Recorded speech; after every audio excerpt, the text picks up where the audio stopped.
Dr. Omaira, are you ready? Yes, dear Lakshmi, I am ready. Okay. Good evening, everyone. A short introduction about IPQ Academy. If for those who are not much aware of IPQ Academy, IPQ Academy is a dynamic scientific academy and study group dedicated to educate and train infection preventionists. With a strong focus on promoting CIC certification, the Academy is committed to guiding infection preventionists to build successful IPC programs and design training programs tailored to meet specific requirements. At IPQ Academy, we believe in collaborations, which is a key to advancing infection control practices and promoting highest standards of patient safety. Our team of experienced professionals is dedicated to providing high standard quality education with evidence-based practices. It ensures our students to receive up-to-date information and skill needed to succeed in the critical field. We also do weekly IPQ quiz, everyday IPQ discussions, mock exams, and so many activities that is helping the students to prepare themselves very well for the CIC examinations. Whether you are just starting out in infection control or looking to enhance your skills and knowledge, IPQ Academy is definitely the perfect partner for your professional development. And let me introduce our presenter today, Dr. Omaira Al-Omairi. She is a highly accomplished medical professional with a wealth of experience in medical microbiology and infection prevention.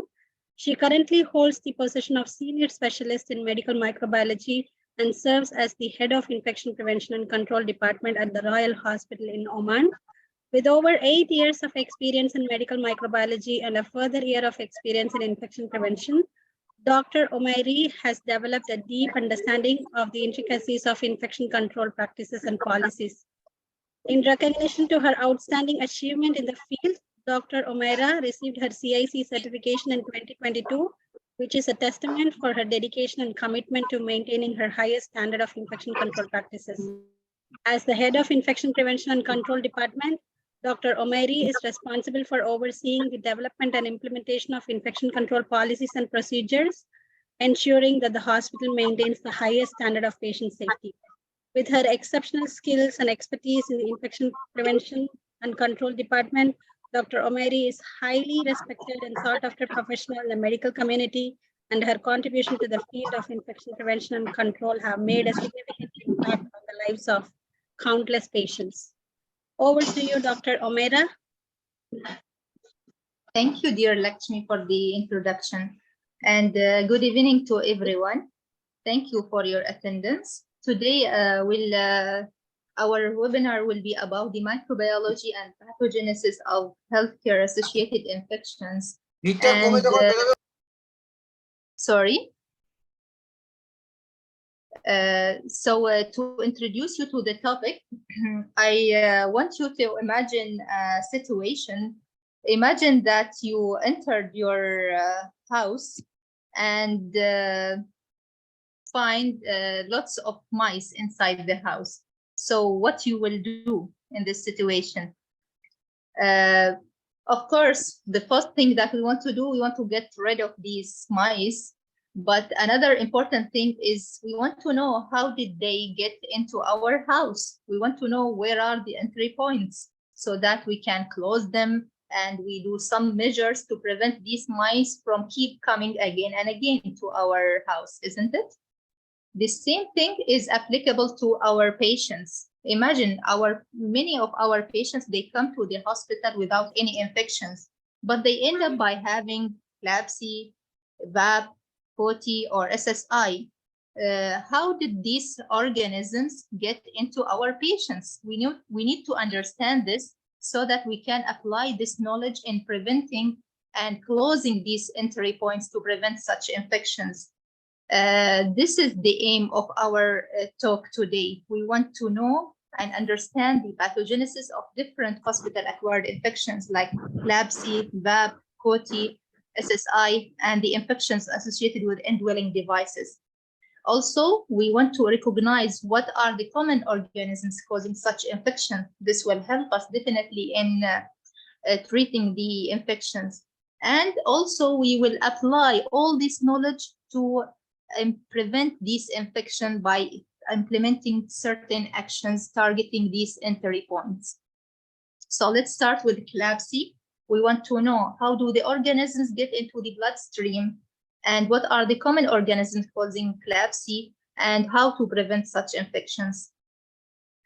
This diagram from our textbook, it shows the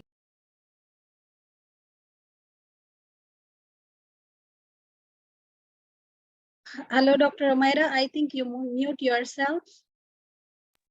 Sorry. We couldn't hear you. Sorry. Okay. Please tell me if I did this again, because maybe I didn't notice. Yeah, sure.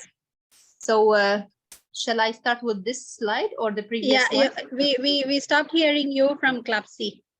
So okay, you said CLABSI, okay. So we'll start with CLABSI. Normally, our intact skin prevents any bacteria from getting into our bloodstream. But if we insert a line, a central line like this one, the bacteria will gain an access to our bloodstream. And there are different mechanisms for the bacteria to access the bloodstream, as they are illustrated in this graph. The first mechanism is the skin organism. Normally, the organisms are colonizing our skin, like the skin flora. Sometimes they might be introduced by the hands of the healthcare workers or by contaminated in disinfectant. And eventually, they will find their way to enter the bloodstream through this entry point. They will colonize the external surface of the central line till they reach the bloodstream and cause CLABSI. This is the first and the most important mechanism for CLABSI. The second mechanism is the contaminated catheter hub. This is the hub. So during the maintenance or accessing the line, if the healthcare worker is not careful and not applying the standard precaution and aseptic technique, this hub might get contaminated with the organism. And this organism will colonize the inner surface, the inner lumen of the central line like this, till they find their way to the bloodstream. This is longer comparing to the previous mechanism. The third mechanism is the contaminated infusate, which is less likely comparing to the previous mechanisms. Here, it can be either extrinsic or intrinsic. Intrinsic means that this fluid or medication is contaminated from the manufacturer, which is rarely happening. But extrinsic means that the healthcare worker introduces the bacteria or organism to the medication during preparation of the medication or IV fluid, if the healthcare worker is not following the standard precaution and the safe injection practices. So this organism will be introduced directly to the bloodstream through the IV fluid. Another mechanism, which is the hematogenous spread.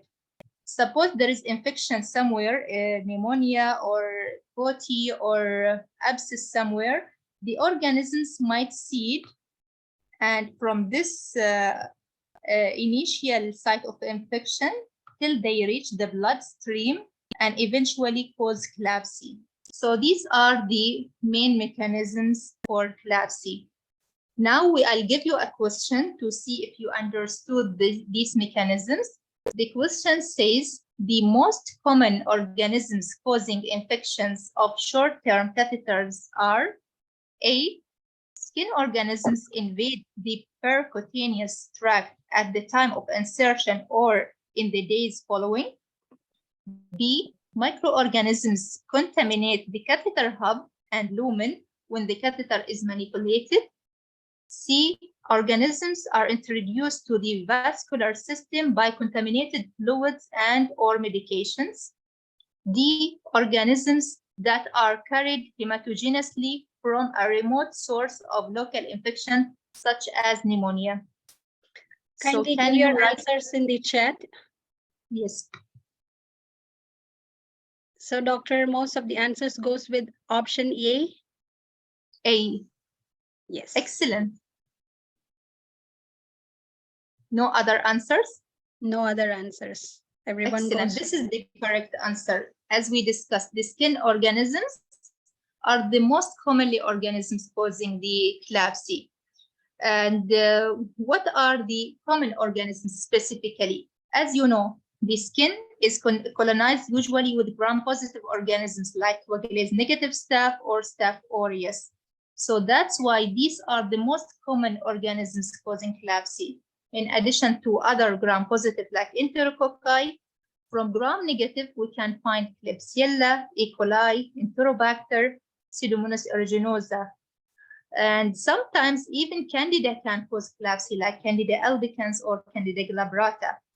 So by understanding this mechanism of pathogenesis, let's apply this knowledge and try to think of actions to prevent these organisms from entering our bloodstream.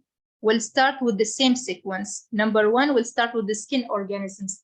So how can we prevent these skin organisms from entering our the bloodstream? We start from the beginning, from the insertion by applying aseptic technique on insertion and by skin preparation with proper antiseptics. Also, we try our best to avoid femoral area. And you know why? Because the femoral area is heavily contaminated with microorganisms. So we want to avoid this area as much as possible. Then, even after insertion, during the maintenance, we have to monitor the catheter site, and we need to take care of the dressing and change it in a regular basis. The second mechanism is the hub contamination. This is mainly during the maintenance. We need to apply good standard precaution and also good aseptic technique when accessing the line. And because the hub might get contaminated, we need to change also the administration set on a regular basis according to the infusate used in that set. And more hubs, more lumens means more hubs and more risk for infection. That's why we need to decrease the number of lumens to the minimum number required for the patient. Now, regarding the contaminated infusate, as we said before, we need to maintain the sterility of the infusate and applying the safe injection practices. So all these are good measures to prevent CLABSI. We are done now with CLABSI. We'll move now to the ventilator-associated pneumonia. We'll follow the same outline. We want to know how do the organisms get into the lungs and what are the common organisms and how can we prevent them. But first, let us talk about the normal defense mechanism. So like me and you and all other healthy people, they don't get the bacteria easily into their lungs. Why? Because we have different barriers. We have physical and cellular mechanisms. For the physical, as you can see, the airway anatomy, we have convoluted airway, which make it difficult for the organism to reach the lung, starting from the nasal hair and the turbinate in the air sinuses. And also, even if some secretions get into the trachea, our reflexes like cough and sneeze will expel these secretions out. Also, in addition to that, we have something called mucociliary clearance because of this ciliated epithelium inside the respiratory tract. The mucociliary clearance will clear the bacteria. In addition to that, we have some cellular mechanisms like phagocytosis and other immunological response that take care of these bacteria. So, subhanallah, yani our body is great and it has its own mechanism to tackle these bacteria. But imagine if we insert endotracheal tube, what will happen? The endotracheal tube will be inserted through the oral cavity till it reaches the trachea. So here we are making it easier for the bacteria to get into our lungs. And there are different entry points for the bacteria. We'll start with A. A is the bacterial flora colonizing the oral cavity. These bacteria might form biofilm and attach to the teeth, as you can see in the picture. And these bacteria can be aspirated because our patient is sedated and does not have these reflexes. So these organisms can be aspirated through the trachea. Also, from the other side, from the gastric content can reflex and gets aspirated also through the trachea, where they will end. They will end up in this space, which is called the subglottic space. It is just above the inflated cup, but it will not remain there. It will find its way and leak around the cup, the inflated cup, till they reach the lung. Because this, as you can see here in this cross-section illustration, this is the cup, inflated cup, but here there are some small channels called microscopic folds. They are in the outer surface of the cup. And with the manipulation of the patient by giving oral care or transporting the patient, the bacteria might find its way and leak around the cup till they reach the lung. Another thing here is the pressure of this cuff against the respiratory mucosa might lead to mucosal damage because of the tracheal wall ischemia, damaging the integrity of the mucosa and impairing the host defense. And when the bacteria also gets into the trachea or the distal airways, there are no other mechanisms because this mucociliary clearance is impaired in these patients, and this might facilitate the entry of the bacteria to the lungs. Another thing here is this tube. When the healthcare personnel manipulate the tube, some bacteria might gain access through the tube, and then they will colonize the inner lumen of the tube, forming biofilm, which is an important source of bacterial colonization of the lower airway. So these are the main mechanisms for BAP. What are the common organisms involved in BAP? Initially, when the patient is intubated, the oral flora is similar to the community, especially in the first 5 days. So we see the strep pneumo, the Haemophilus influenza, and some other gram-negative bacilli causing this early onset BAP. But with time, after 5 days, the microflora, the flora of the oral cavity changes into more of hospital bugs. So the gram-negative organism are the predominant organisms causing the late onset BAP. So we see E. coli, Klebsiella, Enterobacter, Serratia, Pseudomonas, Acinetobacter, and Staph aureus. And most of the Staph aureus causing BAP are MRSA, not sensitive Staph aureus. So these organisms, most of them are colonizing the oropharyngeal flora, but some of them are not there in the flora, but actually they get introduced from the environment during manipulation of the ventilator circuit. How can we prevent these organisms from getting into our patient lungs? We'll follow the same sequence. So for mechanism number A, the oral, we can prevent it by oral care with toothbrushing currently. Previously, it was chlorhexidine, but now toothbrushing is recommended. Regarding the gastric content aspiration, we can prevent it by giving the patient post-pyloric feeding instead of gastric feeding, because this will decrease the reflex. Can you mute your mic, please? And this content might reflex and end up by aspiration. So we can elevate the head of the bed into 45 degrees to avoid this aspiration. Regarding mechanism number B, which is the colonization of the endotracheal tube, we need to apply hand hygiene and maintain the clean ventilator circuit and other respiratory equipment to prevent the colonization of this tube from inside. Coming to the subglottic area, we can utilize endotracheal tube with subglottic drainage that help us to drain these secretions. And also people are talking about many ETT modifications, like, for example, changing the material of the ETT, coating it with with some antibacterial materials, or making the cup from ultra thin material that prevent forming folds that facilitate the entry of the bacteria. So these are different measures to prevent. I'm not telling you that all these are effective, because we have to follow the evidence. These measures they are not equally effective in preventing pneumonia, VAP. Some of them highly recommended, some of them have lower evidence. Moving to number D, which is the pressure of the cuff against the mucosa. So here we need to maintain safe cuff pressure, and we need to extubate as soon as possible to restore the mucosa and to restore the mucociliary clearance. Another thing specific about the mucociliary clearance, which I found, which is the mechanical rotation of the patients.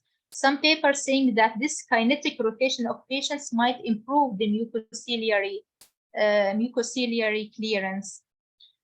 Also, we need to minimize the sedation to expedite the extubation and restoring the normal defense mechanisms. Question. All of the following are pathogenic factors in development of VAP except A, biofilm formation within the tracheal tube, B, microaspiration of secretions, C, stress ulcerations, D, impaired defense mechanisms of the respiratory tract. Can you write your answers in the chat? Yeah.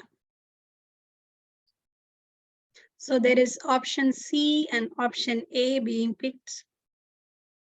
Okay. C, A. C and A. Yeah. So people are eliminating the option B, microaspiration of secretions, and this is correct because, as we say, that the microaspiration of secretions from either the oral secretions or even gastric content can be aspirated into the lung. So this is important mechanism. So this one is excluded. D, impaired defense mechanism. No one also chose D, which is correct. Yeah, this is correct because impaired defense mechanism is one of the important factors causing VAP. Now between C and A. A, biofilm formation within the tracheal tube, and this can happen during the manipulation of the endotracheal tube, we said, or maybe the ventilator circuit is not maintained properly. It might get contaminated. Biofilm will form, as you can see here in this diagram. Biofilm within the endotracheal tube is an important pathogenic factor for VAP. So we remain with stress ulcer. Stress ulcer actually is not important factor causing VAP. And even the meta-analysis of randomized trials suggested that stress ulcer prophylaxis has no impact on nosocomial pneumonia or length of stay or mortality. That's why it's not now, it's currently, it's not part of the bundle, not part of VAP bundle. Yes, you can give stress ulcer prophylaxis to prevent GI bleeding, for example, but it will not affect your VAP rate. So we are done with VAP. We'll move now to POTI. We'll follow the same outline, starting with the normal defense mechanism. So in a healthy people, the rectum is normally colonized with organisms, mainly gram-negative organisms. These organisms will find their way to the perineum area, reaching the vagina in female, and also the urethra. They will ascend through the urethra till they reach the bladder.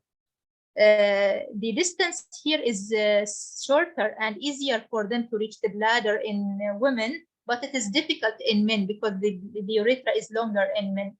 But normally, during urination and emptying the bladder, the urine will flush all the bacteria out of the urethra and will make the bladder and urethra free of bacteria. But the bacteria will not surrender easily. They will keep trying to get up to the bladder, and this cycle will continue. Our normal response by urination will keep flushing the bacteria out. Now imagine we insert a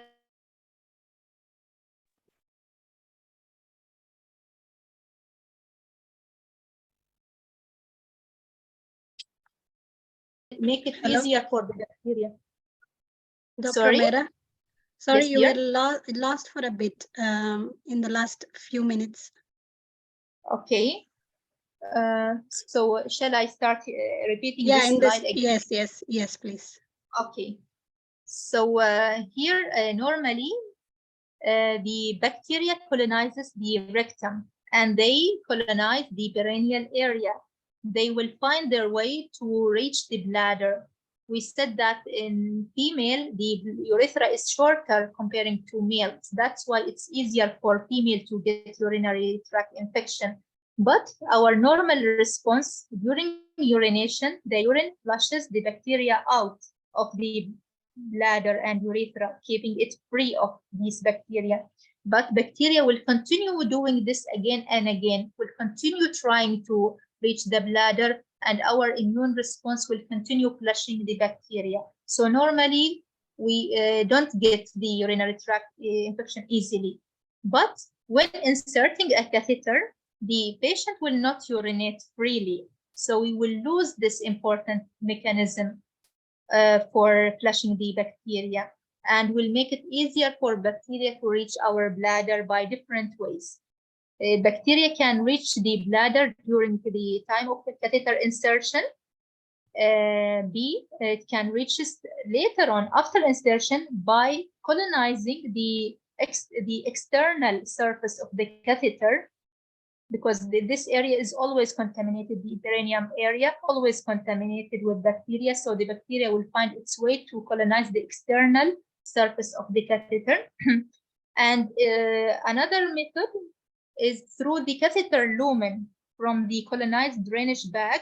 If the bag is kept at a level higher than the bladder, so by the effect of the gravity, the bacteria will reach the bladder through the catheter lumen.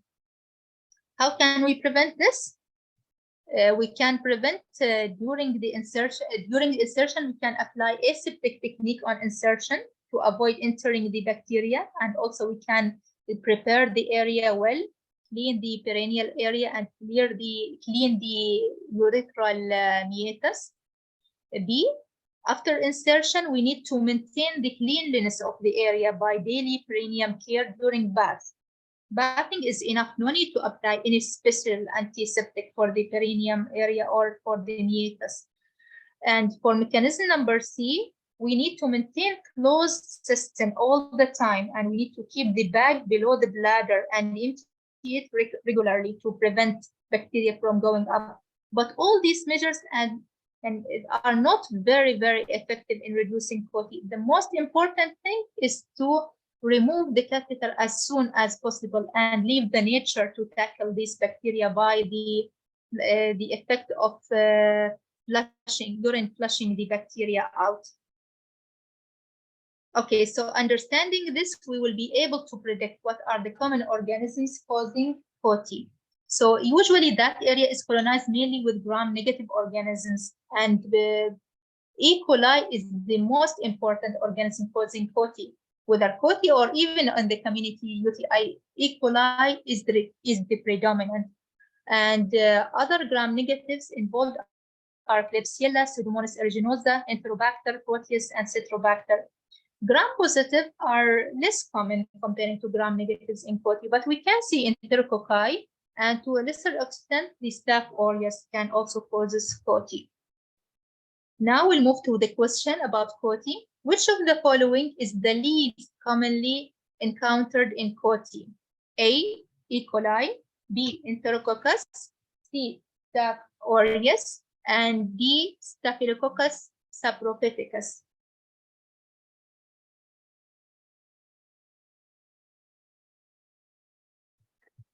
Waiting your answers. So they are choosing option. There is one option B and then A and D. A, B, and D. Most of them goes with option D. D, yeah. Okay, so most of them goes with option D, Staphylococcus saprophyticus, which is correct. Staphylococcus saprophyticus is not commonly causing COTI. Actually, it is very common organism causing UTI in women in the community. but it is not rarely seen in the COTI. Okay, so we are done with the COTI. We'll move to SSI. Again, we want to know how do the organisms get into the surgical wound and what are the common organisms.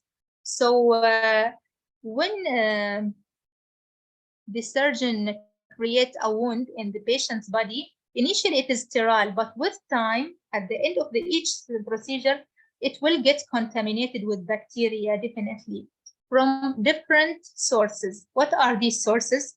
Number one, the endogenous microflora of the patient's skin or mucous membrane. Number two, from the surgical instruments.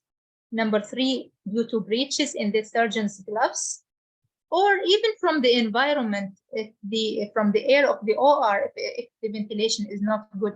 So we need to prevent organisms from getting into the surgical wound by reducing the burden of these organisms in the patient's skin by either chlorhexidine bath, by skin preparation with chlorhexidine, or even mechanical bowel preparation for bowel surgeries.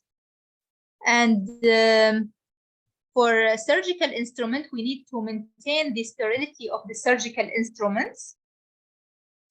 For the breaches in the surgeon's gloves, we need to emphasize on the aseptic technique during the whole surgical procedure.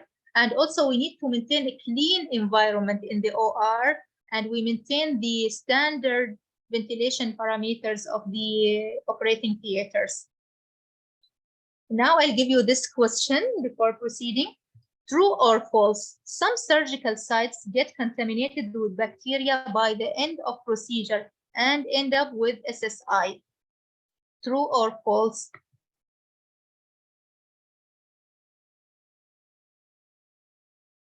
So answers are true. Okay, correct. So actually it's false already. I showed this one. There is only one false. Yeah, sorry, I showed I have shown the result, the answer. So actually this statement is false. Why? Because essentially every surgical site is contaminated by the end of the surgical procedure. Every surgical site is contaminated because when you open it, it's not sterile anymore. Eventually it will get contaminated, but only a minority of these sites will end up with infection. And why is that? Since all of them are contaminated, why some gets infection? Why some others don't get infection? There are different factors affecting this, and the main factors are the load of the bacteria and the virulence of the bacteria, and also the adjuvant microenvironment and the host response. To understand this, let's first discuss what happens in the normal situation. So normally, we said that after closing the surgical wound, there are some bacteria inside the surgical wound, but our system, our immune response, and our host defense mechanism will tackle this by macrophages, by phagocytosis. The phagocytes will eat the bacteria and will clean up the area to allow the wound healing. But in case if there are implants, the bacteria will use these implants to hide from the phagocytes. And it will be difficult for phagocytes to eat the bacteria if they are hiding in the implants. The same thing if there are fluids in the third space or necrotic tissue, all these areas are good for the bacteria to hide from the phagocytosis. Regarding hematoma, bacteria loves hematoma because hematoma provides the bacteria with the iron, which is good food source for them. Bacteria will utilize it to multiply and make it difficult for the immune system to tackle them. So these are things regarding the procedures and the technical procedure. There are other factors related to the host response. Ideally, if the host in the normal host response with normal oxygenation, normal temperature and normal blood supply, the immune system and the host response will tackle this wound healing. But if it is impaired due to low oxygen, hypothermia, or maybe because the vascular, the blood supply is not good, the immune response and the host response will not be good for wound healing. Delayed wound healing will facilitate the the infection in general. And the immune response or the host response can be boosted by giving surgical prophylaxis, intra-op surgical prophylaxis, to boost the immune response in killing the bacteria. Now we want to know what are the common organisms causing SSI. It varies a lot. It depends a lot on the procedure. So in clean procedures, when no mucous membrane is breached, the main organisms are those in colonizing the skin, mainly Staph aureus.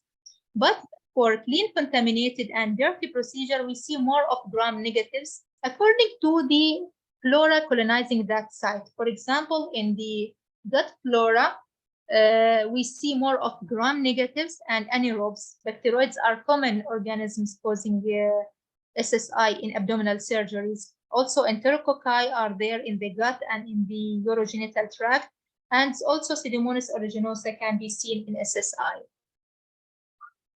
Okay, so now we'll move to speak about the infections related to indwelling devices.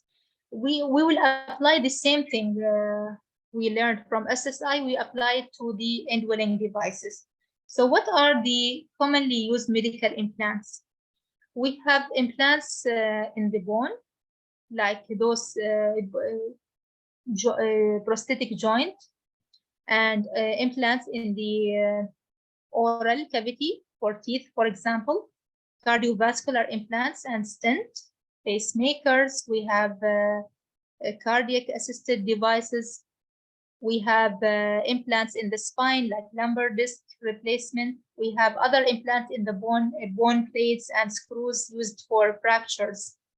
And also for the CNS, we have other implants in the CNS, including the CNS shunts. Bacteria gets into these devices in a similar way to the SSI, first during the surgical procedure. The organisms might be introduced at the time of the surgical implantation due to the same entry points we discussed before. But later on, if the wound gets infected, the organisms might get deeper from the wound till they reach the implant, and then they will cause the infection of the implant. So this is like local or contagious spread of post-operative wound infection. Another mechanism is the hematogenous seeding of the device from transient bacteremia or fungemia after the device has been inserted. So what will happen if there is seeding on the implant? There will be something called biofilm. Biofilm is very important mechanism in implant infection. How do they form? The biofilm formation depends on many factors. Some factors are related to the organism, other factors are related to the implant. So some organisms like Staphylococcus aureus or Staphylococcus epidermidis, they are very good in forming biofilms and forming these slime layers. Also, there are other factors related to the implant. So regarding the material used for the implant, its surface, whether it's rough or smooth, and whether it's coated with antibacterial or not, all these factors will affect the ability to form biofilm. So the biofilm starts with initial adhesion of the organism to the implant. Then the organism will multiply and will form cell-to-cell adhesions. The organism secretes some substances like glycocalyx and other substances facilitating the adhesion between the cells. Then the cells will proliferate and multiply, secreting more of this matrix till they form huge biofilm. At the end, some of these bacteria will detach from the biofilm and going to restart the same cycle somewhere else.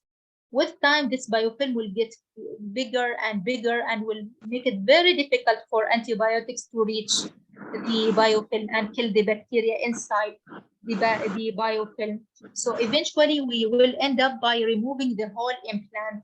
That's why it's very important. These implants are very precious. We need to prevent such infections because if infection started and ended with biofilm, we have to remove the whole implant. So here we have a question regarding these infections. What are the common organisms involved in the infections of the indwelling devices? A. Staphylococci, B. E. coli, C. Enterococci, D. anaerobes. B. Doctor, options are to B, option B. B. Yeah. There is also one option A. Okay, B and A. Yeah.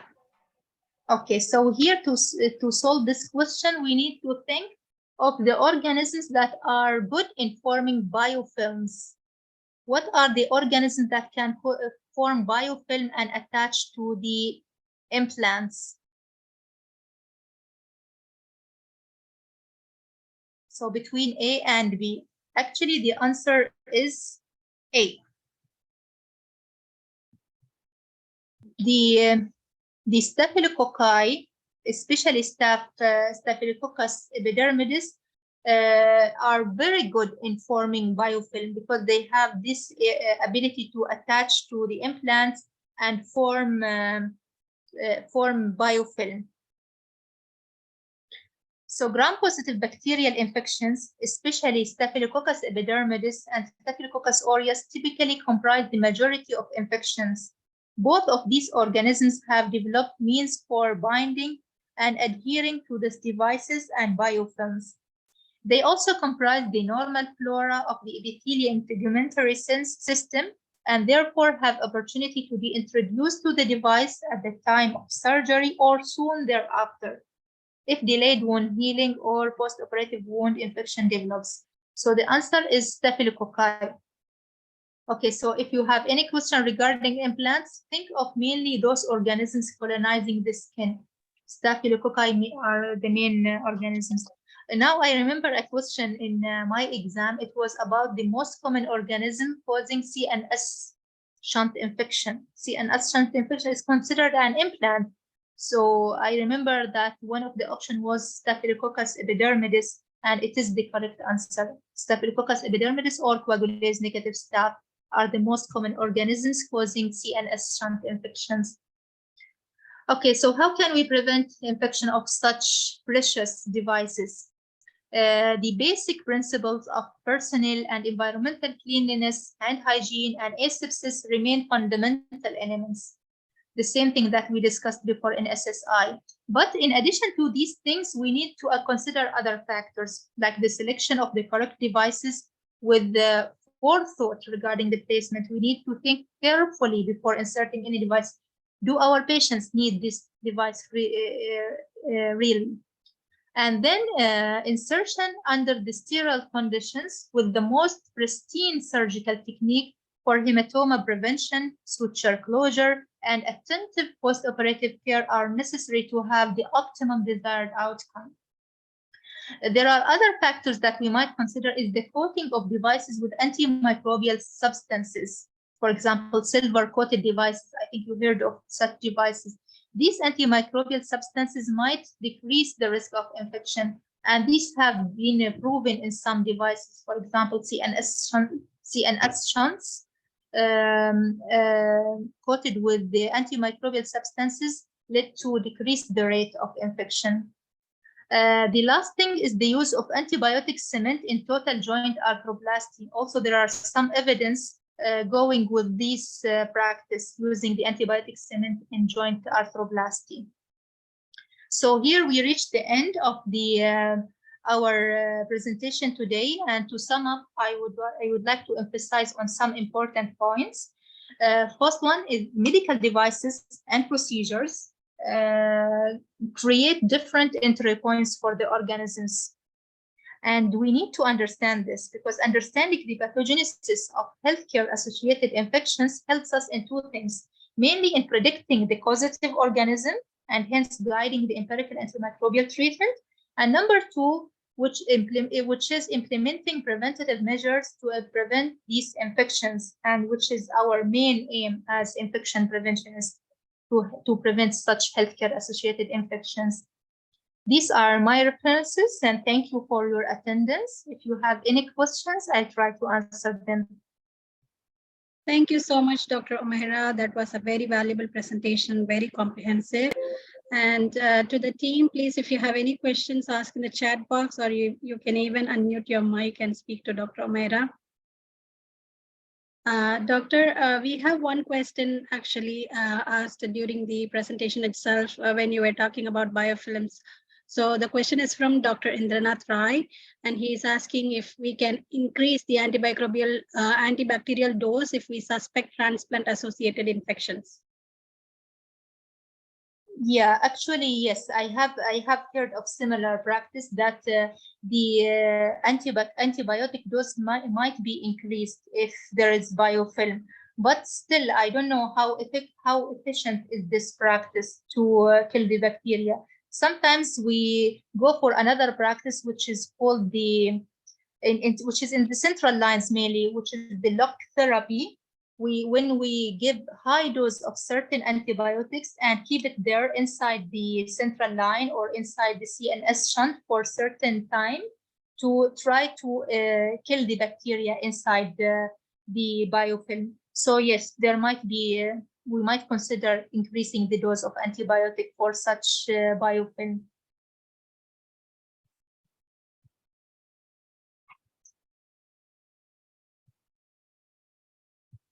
Any other questions? Thank you so much. So, doctor, so what is the last update about oral hygiene solution? Yeah, regarding, this is the question, I mean, maybe regarding VAP bundle. So previously we were doing the oral care with the chlorhexidine, but since the last year, the SHIA recommendation says that chlorhexidine is not recommended anymore for oral care. Now we go for the toothbrushing for adults or older children who have teeth. For younger children, we can clean the oral cavity using water and gauze. And for preterm unit, we have to use sterile water, but not chlorhexidine.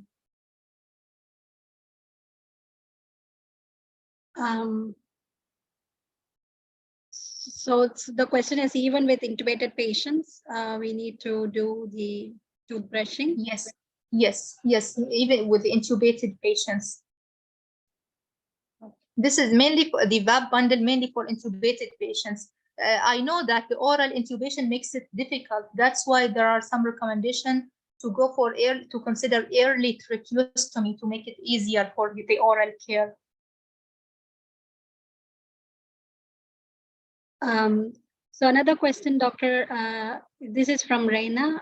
Will blood culture help in SSI prevention? No, a blood culture, routine blood culture is not recommended unless we suspect that there is infection already. So doing blood culture will not prevent SSI.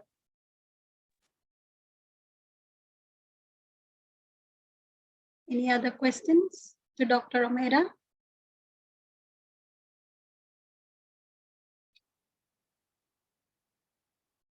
Some people are asking me to share the PowerPoint. Yeah, okay, yes, I doctor. in the group. Yeah. If you do not have any questions, then we can wind up this session. Thank you so much, Dr. Umaira. And to the participants, kindly fill the evaluation form. This is very important for us to improve in the future. And also for those who haven't registered, kindly register. And there is one question, doctor. What is the reason why chlorhexidine not recommended anymore?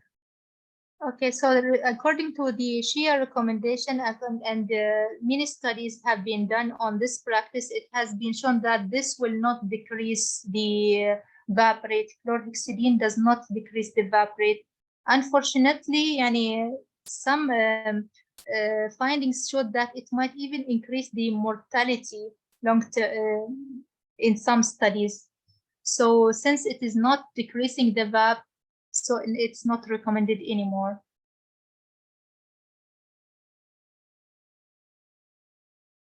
And then is MRSA screening is recommended to prevent SSI? Yeah, MRSA screening is recommended in certain procedure that might end with devastating outcome. For example, the cardiac surgery and before orthopedic surgery with prosthesis. We screen patients for MRSA in these surgeries, and if the surgery is not urgent, we can try MRSA decolonization before the surgery, but not all the surgeries. And then there is one question from Mariam Haj, like, what is your opinion other than the guideline regarding not using chlorhexidine? Actually, in my hospital, we were using chlorhexidine, but now only after these guidelines, we will stop chlorhexidine and use toothbrushing. Okay. So I think the discussions are Only the over. evidence. We'll just ask our team lead Tabrika to share a few words. Over to you, Tabrika. Yes, Lakshmi. Thank you so much. You can hear me? Yes, I can. Yes. Thank you so much, Dr. Umaira, for the amazing presentation. It was well presented, very informative, up to date. We appreciate this effort from your side. Thank you so much.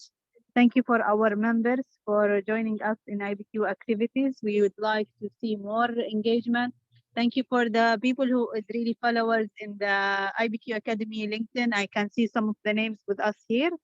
And finally, thank you, Lakshmi, for moderating the session. Thank you so much. Thank you.